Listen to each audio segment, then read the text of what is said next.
Tim wasn't necessarily a loner. He's remembered as being kind of an outgoing kid. And I never saw Tim get mad my whole life. A real soldier, but very quiet, somewhat introverted. He was the type of person who drifted from town to town. He saw gun ownership as a symbol of liberty. He actually had the standard American values that most Americans indeed believe, that government and country are two separate things, that you can love your country and hate your government.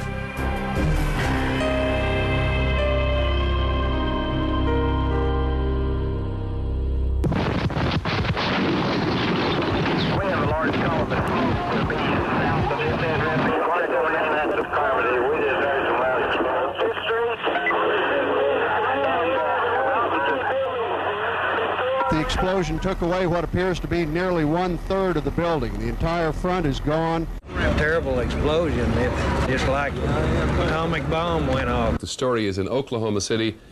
Take a look at this. This is a federal office building in downtown Oklahoma City. It's called the Murrah Building. It is right in the center of town, and at 9 o'clock this morning, an explosion of unknown origin did this to the building. We have to have deputies on the second floor. 168 people died. 19 children were among the dead. More than 500 were injured. Terrorism on an unprecedented scale had invaded the heartland of America. After one of the most intensive manhunts in American history, the FBI arrested and charged 27-year-old Timothy Mcveigh with the bombing. He was tried, convicted, sentenced to death, and finally executed in June 2001. Though his life is now over, his crime still raises important questions. Who was Timothy Mcveigh? What led him to commit this act of terror? Timothy James Mcveigh was born April 23, 1968, in Pendleton, New York, a typical American rural town of 5,000 outside Buffalo in western New York State. Pendleton was settled more than 100 years ago by German farmers who said it reminded them of home. Today, it is different. There are not many people that work here in Pendleton. There's no industry. There's a convenience store, and that's about it. One pizza parlor. Quite rural. There's not much happening except the people growing their gardens. Tim's parents were Bill and Mildred Mcveigh. They were married in 1965. Bill, a devout church-going Catholic, worked nights at the General Motors plant in Lockport and devoted much of his free time to charity. Mildred, known as Mickey, worked days in a travel agency. They were rarely at home at the same time. The first of Bill and Mildred Mcveigh's children, a daughter, Patty, was born in 1966. Tim, born in 1968, was the second child, followed by Jennifer 6 years later. From the age of 6, Timothy went to Star Point Central School with 500 other kids bussed in from neighboring towns.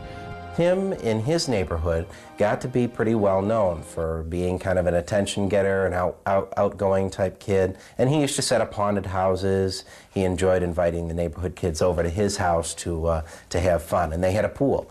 They were one of the only families on Meyer Road in Pendleton who had a pool. For young Tim, there was more than the pool and good times. There was his introduction to guns, not unusual in rural America.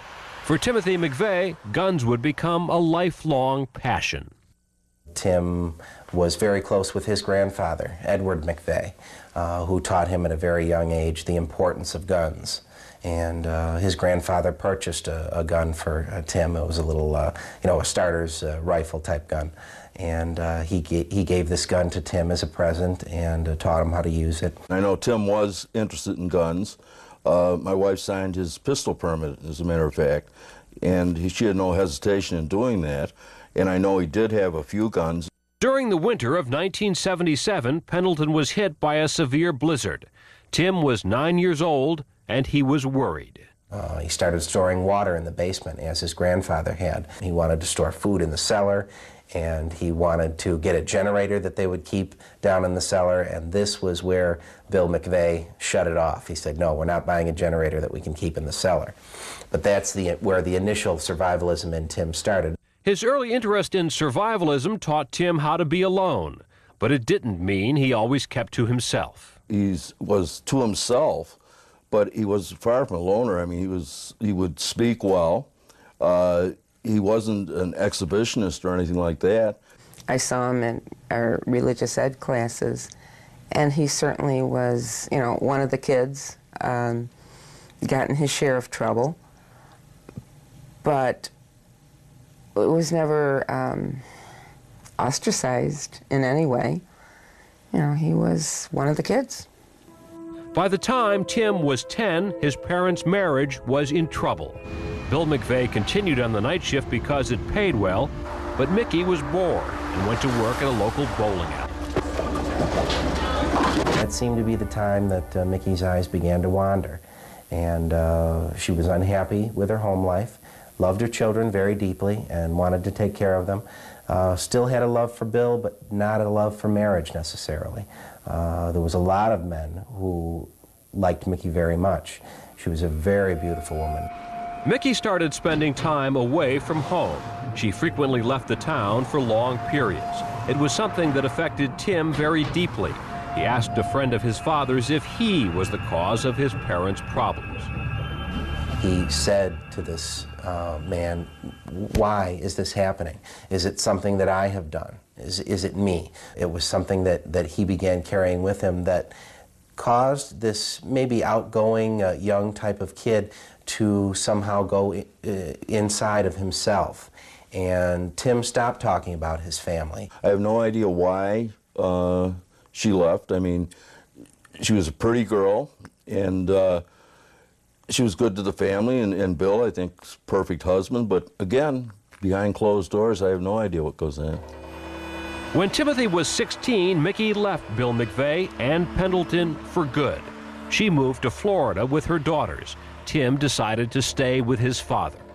Tim didn't seem to change an awful lot because he was fortunate that he went to the same school, lived in the same house, had the same friends, and it seems to me he was on the track team and, you know, kept up pretty much the same schedule day after day. Dad worked in the same place, and, you know, his life didn't change an awful lot.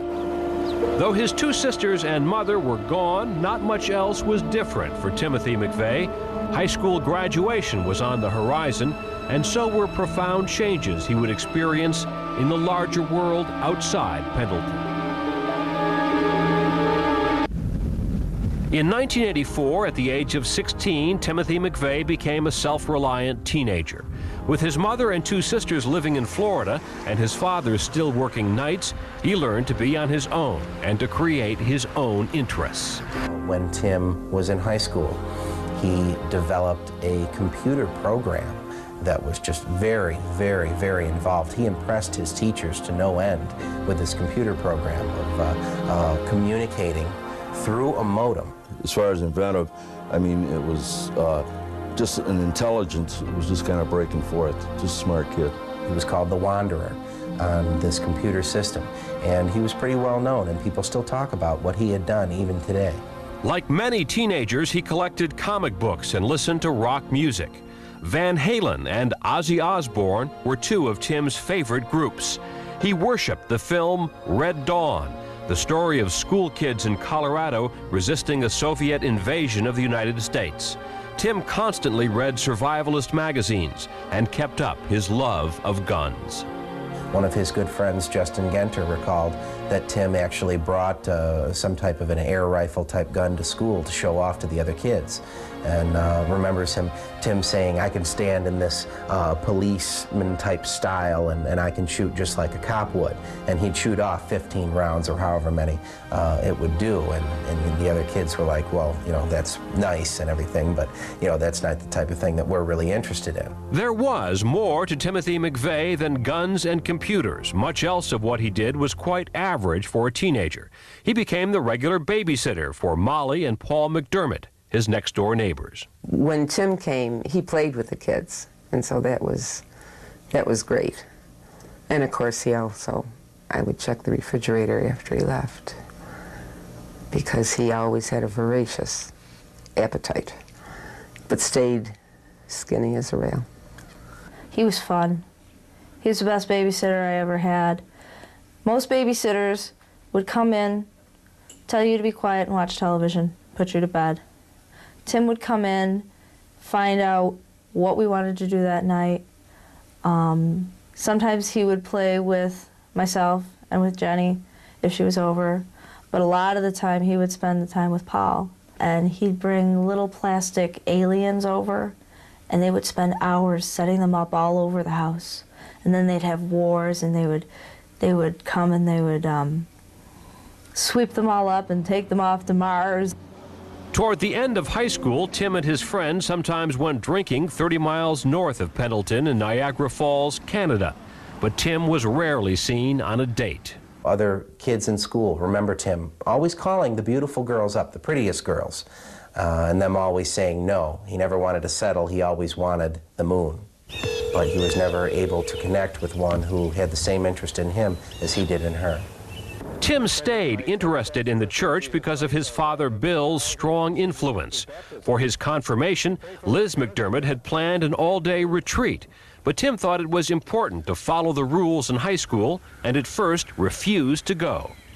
And he said, well, I have a perfect attendance record all through high school, and this would take that away. And I talked to the superintendent at the time, and he was not marked absent, and he got his perfect attendance. Though in school every day, Tim's grades were less than perfect. He was a good student, getting mostly A's, B's, and an occasional C. He was not an honors student, but he spent time with the honors kids because they recognized that he was as smart as they were. So he was a social, outgoing type guy, but very quiet and introverted when it came to family matters. If you asked him about his family, he may say, yeah, my parents are split, that's it. After he graduated from Star Point Central in 1986, like many 18-year-olds, Tim was unsure what he would do with his life. Welcome, Burger King. Nice of you order. Good jobs were not easy to find in upstate western New York. That summer, he worked at a Burger King and registered at a local business college. Like other bright students, he had received a New York State Regent scholarship. It was only for $500, so his father agreed to help pay his tuition. Mcveigh was extremely good with computers, started a computer bulletin board. So he went into college to study computer programming. The academic subjects of your first 2 years in college evidently were rather boring to Timothy, and he was unable or unwilling to continue the curriculum, dropped out after a semester.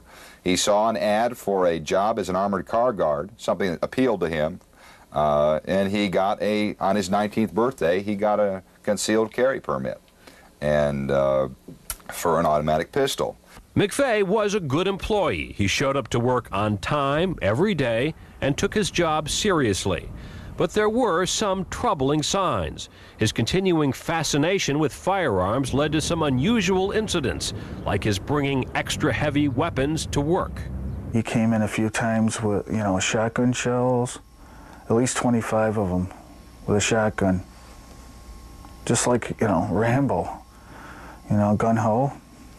Came to work one day as a joke to a supervisor with bandoliers of 12-gauge shotgun shells around himself, as well as a 12-gauge pump shotgun with a pistol grip. The supervisor didn't like the joke at all and sent Tim home. He would sometimes get very angry on the armored car for no apparent reason, and he would just fly into a rage. One of the co-workers indicated that this rage was incredible. He would get red in the face and be screaming. He was angry one minute, then he was normal the next minute. And that's the way he was. Whether it was frustration at work or pent-up rage over his parents' divorce, it is unknown why Tim angered so quickly. But he never confronted anybody, nor did he ever look for any revenge in any relationships with people that we can determine. When Tim was almost 20, he wanted an isolated site to shoot his guns. With a close friend, he bought 10 acres of land near Olean, New York, 90 miles from Pendleton. Never interested in hunting, Timothy enjoyed firing at targets. The idea of going out shooting a deer and bringing it home and gutting it wasn't really for Tim. That's kind of disgusting for him. He had more of the attitude where he liked guns. He collected them for their monetary value.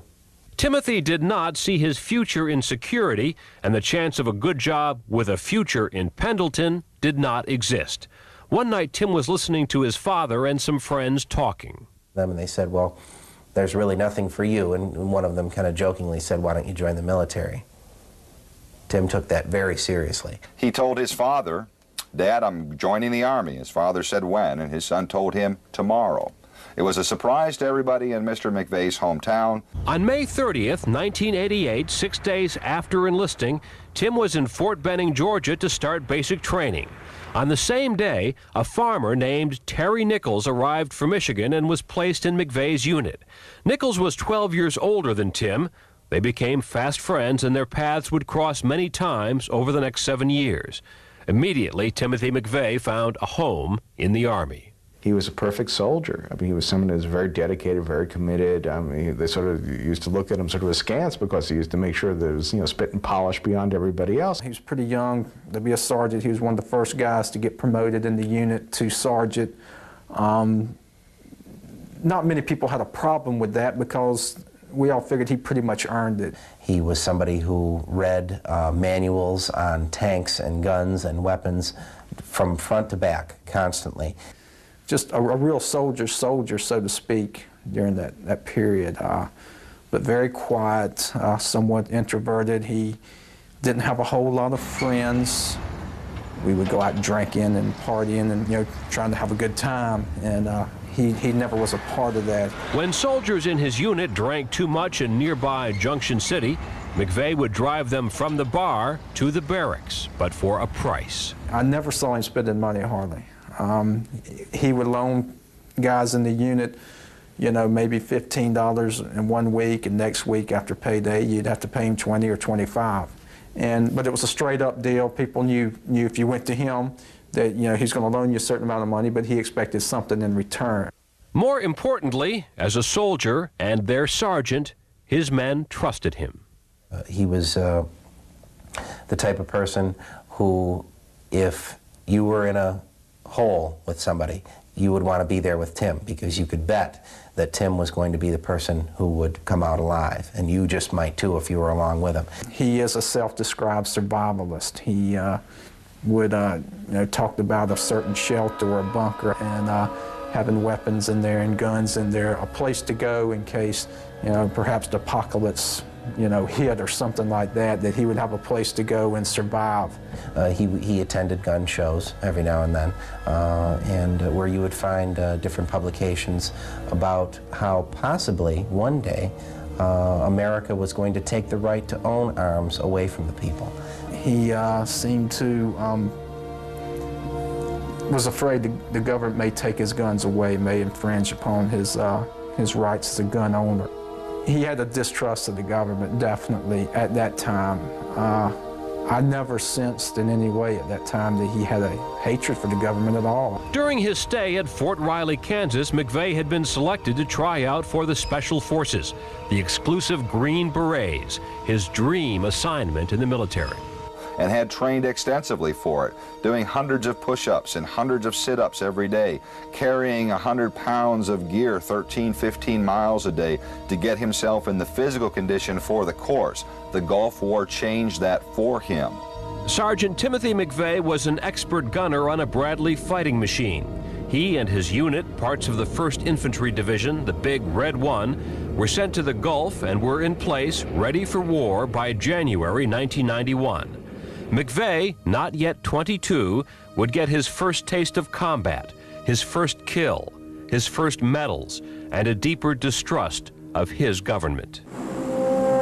Timothy McVeigh was only 22 when in January 1991 he arrived in Saudi Arabia ready to fight for his country. He was a gunner on a Bradley fighting group and a leader in his platoon, and he was well known for being an excellent shot already. He was cleaning his weapon a lot. He always made sure that his weapon was ready to fire. During the weeks that his unit waited for the war to start, McVeigh and his men were up every morning at 4:30. The days in the trenches were hot, the nights cold and long. We would stay in those trenches until the light came, make coffee and build a fire and sit around and drink it, and that was it until the sun came out. And We would basically watch over that desert to see if anything came, and we did that every day up until the ground war started.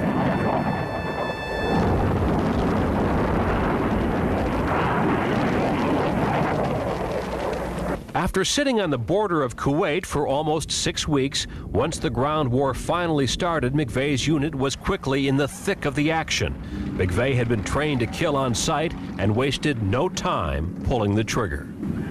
With the Bradley vehicle that he was on, he took a shot at one man, alone, standing in the desert, and actually blew the guy's head right off. Now, he was screaming and yelling when he did this. But he told us that he had shot an Iraqi soldier's head off at approximately 1,000 meters, I think, and that he was somewhat bragging about that. The desert fighting continued. Mcveigh and his unit pushed forward, where they found Iraqi soldiers hiding in bunkers. They basically gave a few warning shots telling these soldiers to come out of hiding, and some did, some didn't, and those who didn't were buried alive by the unit that he was with. McVeigh's unit took over 650 ground casualties the first day that they went across the Iraqi border. They incurred a great deal of death and destruction. Actually seeing people die on the killing fields because of what he was doing was something that affected him very deeply. It was not what he had originally imagined would be service for the U.S. Army. Sergeant Timothy Mcveigh was awarded the Bronze Star for Valor and the Combat Infantry Badge for his part in the fighting. When the war ended, his unit was part of the security force assigned to guard General Norman Schwarzkopf in Saudi Arabia. Suddenly, he was told to return to the United States. His long-desired wish to try out for the Special Forces, his revered Green Berets, had finally become a reality. He was getting everything ready. He was happy. He was excited. He was moving, you know, because he was going to the Special Forces. McVeigh got on a troop transport, went home on a brief leave for about a week. After arriving in Fort Riley, Kansas, McVeigh's first stop was his favorite restaurant, the Rock House Tavern. He still had his clothes he wore from Saudi, you know, he still had, in fact, he still had sand on him. And he told me, he said, I just got off the plane, and he said, all I could think about was your food, your breakfast and your burgers, and he said he'd help me make it through that over there. 1 week later, Sergeant Timothy Mcveigh was at Fort Bragg, North Carolina, undergoing the strenuous Special Forces tryout. But he was not the soldier he had been before the war in the Gulf. After living in the desert for 4 months, he was physically drained, particularly the desert conditions. His equipment was wore out. One of the tests was for him to carry a 45-pound sack with him on a long journey. He was wearing new boots, his ankles were aching, his body and mind were physically out of shape. His feet were blistered, his ankle was sprained. At that point, Mcveigh knew he could not pass the physically grueling Special Forces tests. It was the most devastating thing that had ever happened to him. And he sent a written notice to the camp supervisor, a voluntary statement of withdrawal. It reads, I am not physically ready. It was his first failure in the military, and his buddies saw really an altered McVeigh when he returned from that experience. He was somebody who had succeeded in everything in the military before. Now he had failed, and he seemed somewhat embittered and soured. After washing out of the Green Berets, McVeigh returned to his old Army base in Fort Riley, Kansas. He was restless and moved off base, but could not settle in any one place for long. He read and reread the Turner Diaries, a book he discovered in survivalist magazines. The Turner Diaries is this novel about race war in America, where this group of white supremacists basically take over the country, take blacks and Jews and people that are married in mixed marriages, hang them up from the lamppost. I mean, just this really apocalyptic novel. Timothy Mcveigh loved it.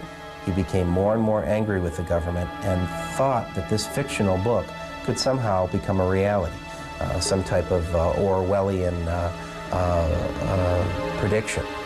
And he read this book more and more often. McVeigh carefully read the newspapers and became angry over what he considered unwarranted arrests, many gun and drug related, that were made by the federal government. He was someone who increasingly read and spent time with conspiracy-oriented, right-wing type books. Mcveigh still collected guns, and he would sit in his room and clean them in his spare time. He was becoming more of a loner every day. Then, to the surprise of everyone, on December 31st, 1991, he took an early discharge from the Army and went home. Many were puzzled by his decision to abandon what had appeared to be a promising career. By all accounts, he went back home as a 23-year-old war hero and led a fairly normal and ordinary life. Got a full-time job, dated a couple girls up there, and worked as a supervisor at the security company. He stayed in Lockport for a while. He wrote a couple letters to the Union Sun and Journal, the local newspaper, detailing how unhappy he was with certain government laws, certain practices he had seen going on in the government. About a year after getting back, he just started to drift. He wanted to go out west. He was drawn to the desert from the Desert War experience. So the teenager who called himself the Wanderer on his computer became a drifter, never staying in one place long enough to put down roots. He would link up with his old Army buddy Terry Nichols, steeping himself in anti-government philosophy, visiting gun shows, and flirting with the newly emerging militias. Timothy Mcveigh was on a journey that seemed to have no end. In the winter of 1993, 24-year-old Timothy Mcveigh left the isolation of Pendleton, New York. He headed west, eventually moving to Kingman, Arizona. Although he was unable to stay in one place for long, he never forgot his years of training in the Army. Tim basically became a lost soldier. He was somebody who still lived by a soldier's rules, still dressed as if he was still in the military, maintained his military haircut. Mcveigh visited Michael Fortier, an Army friend from Fort Riley. Fortier, who was already in Kingman, an Army buddy of his, seemed to have had connections with some remnants of a group called the Arizona Patriots, which was a right-wing paramilitary group. He was staying with the Fortiers, and they recall him taking soup cans from out of the cupboard and placing them on the floor of their trailer home and showing how a bombing could occur. In Kingman, Mcveigh found part-time work, once again in security, and rented a home in the Canyon West Trailer Park. He was an excellent tenant. We cleaned the trailers, but he went in and re-cleaned it. He washed my curtains and accidentally ruined them, so I told him I'd have to take that out of his deposit, and he said, "Oh, that's fine, no problem." He generally had money. Ever since he was in junior high school, Tim was very frugal. He always saved his money and always tried to keep a good stash of money set aside, just like he would set aside food, just in case something happened. He had rifles laying up against the corners of the walls. He didn't have a gun case, so he had his guns laying up against the walls, and you know, 2 or 3 in several corners in the house. Mcveigh spent much of his free time at gun shows around the country. He lived a fairly austere lifestyle. If he was traveling, he would pull over and just put out a sleeping bag and camp as opposed to get a hotel room. Mcveigh continued to drift through the middle of America, increasingly convinced of a conspiracy at the highest level of the federal government to deny so-called patriots such as himself their Second Amendment right to bear arms.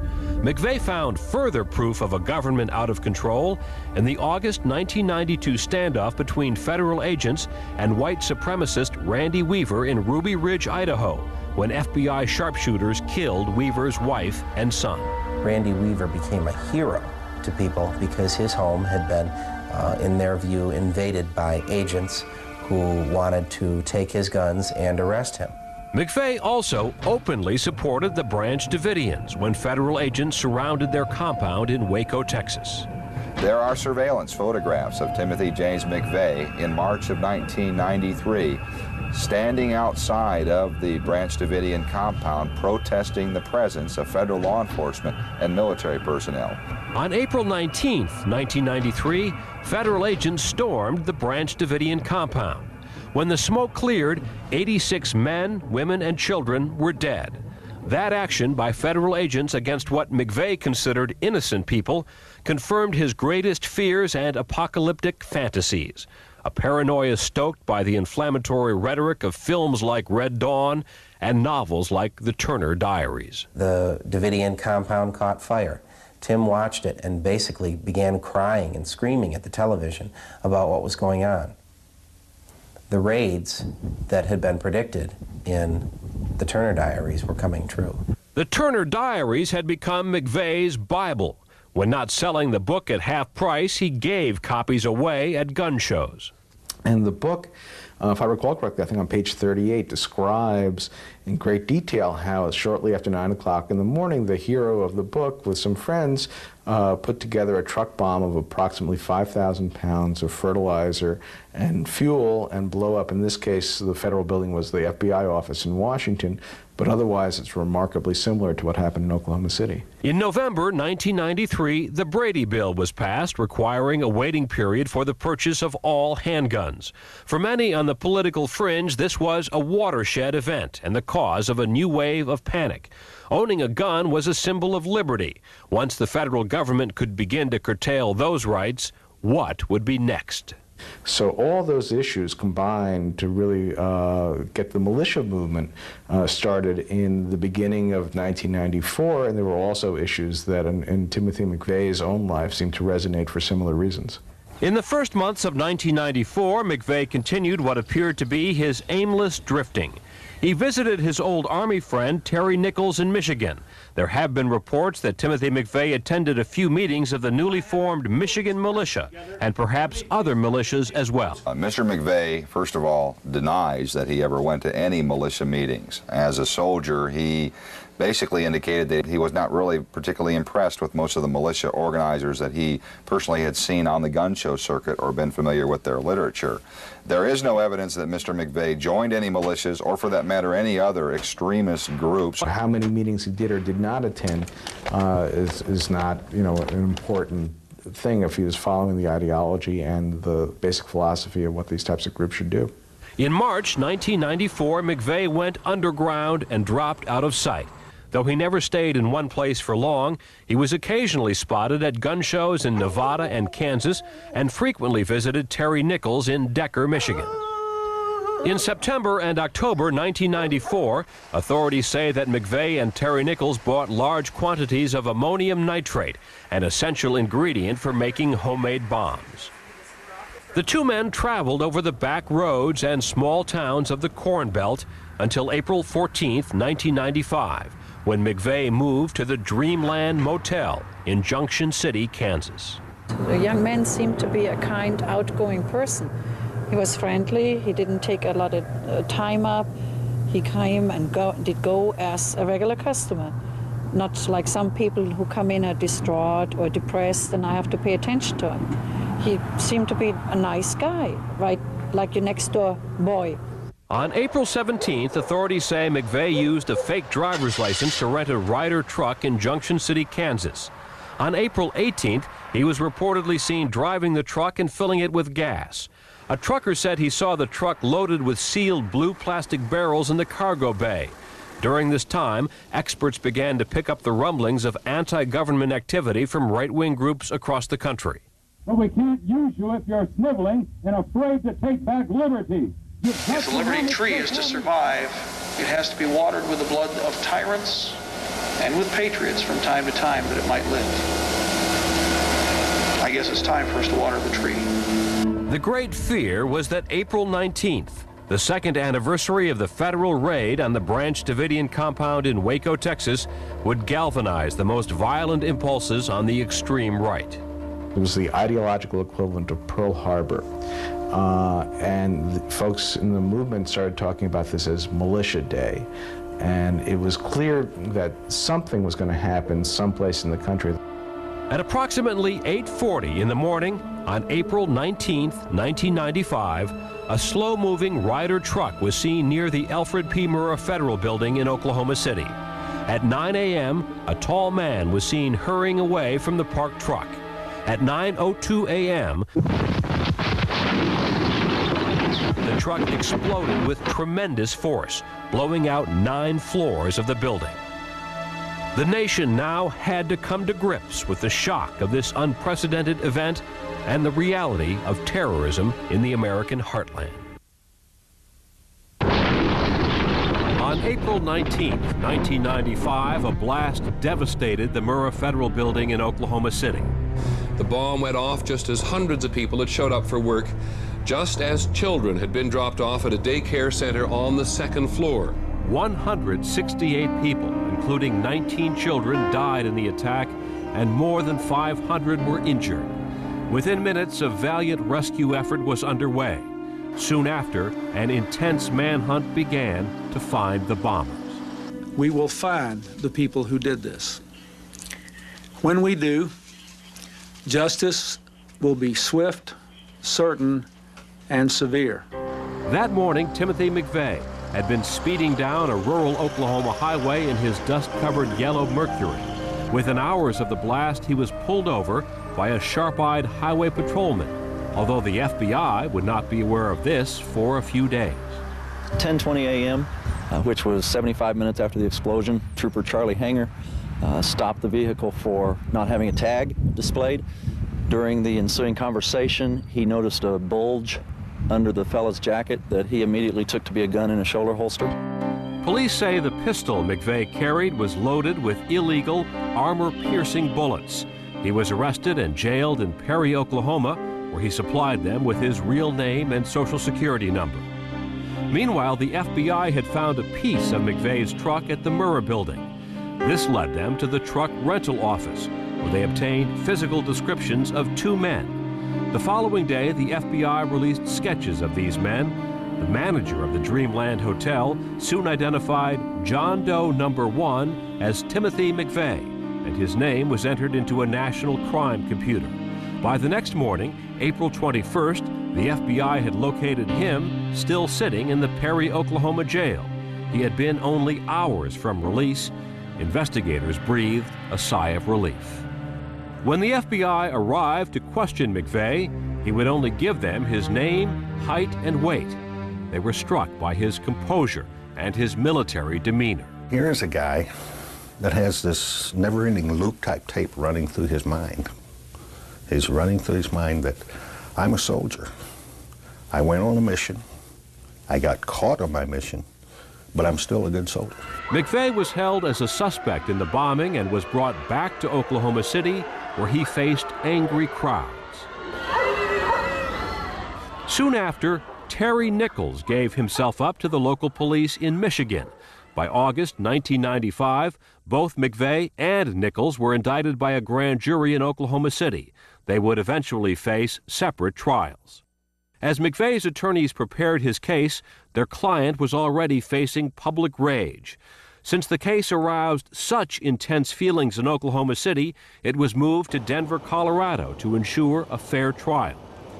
There, on April 24, 1997, just over 2 years after the attack, the trial of the United States versus Timothy James Mcveigh began. He was accused of the largest mass murder in American history.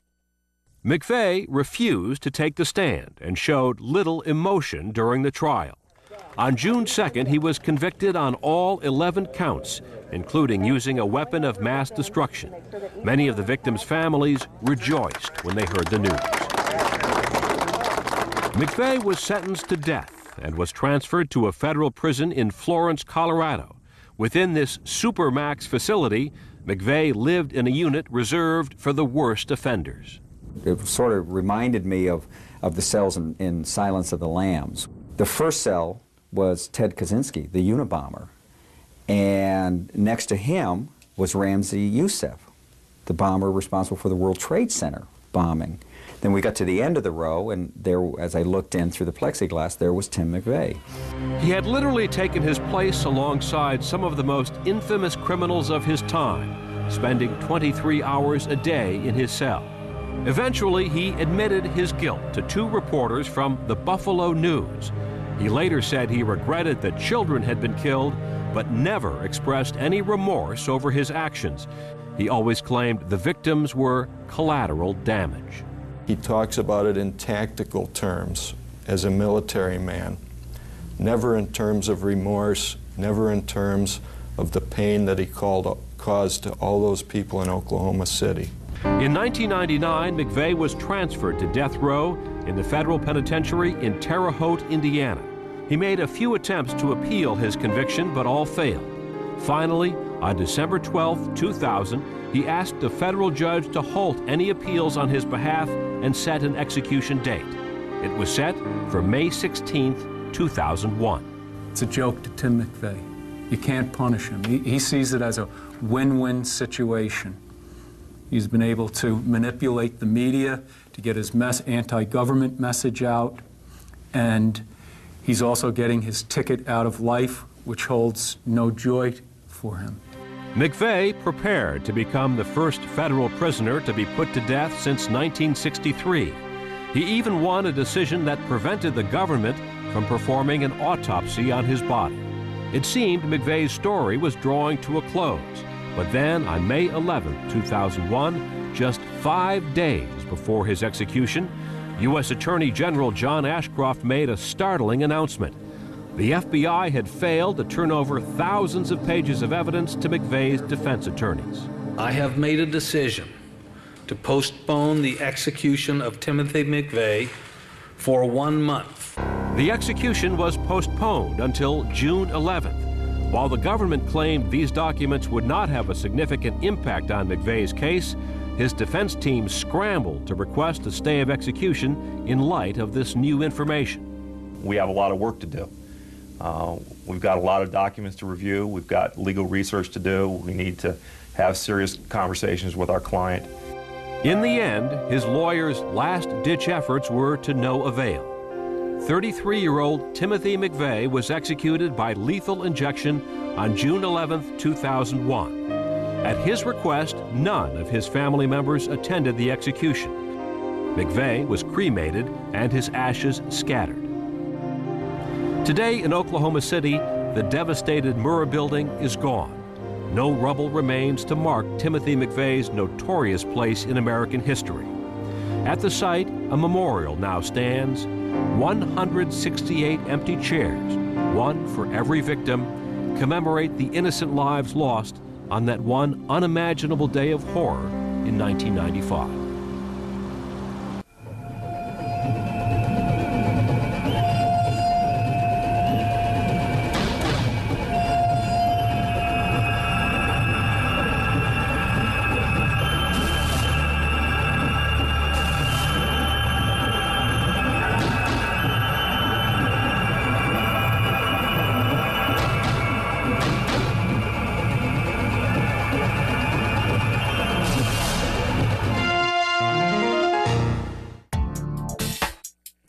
This program brought to you in part by Flair Magazine.